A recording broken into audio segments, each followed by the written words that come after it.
ইবলিস তার সিংহাসন গেড়েছে সাগরের উপরে। ইবলিসের সিংহাসন কিসের উপরে?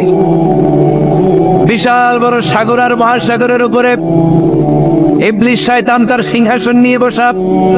প্রতিদিন সকাল বেলায় শয়তান গুলোরে মানব রাজ্যে পাঠিয়ে দেয়, যা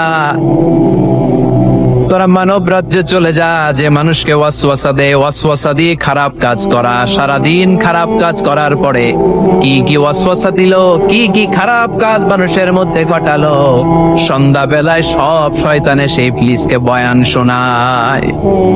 সন্ধ্যা বেলায় শয়তান গুলো এসে বলে, আমি এক লোককে দিয়ে মিথ্যা কথা বলিয়েছি। আরেক শয়তান বলে, আমি নামাজ কাজা করিয়েছি এক আল্লাহর বান্দাকে দিয়ে।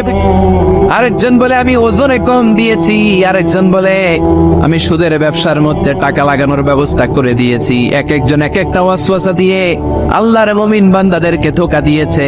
এগুলোর ফিরিস্তি এসে সব শয়তানেরা ইবলিসকে শোনায়। কিন্তু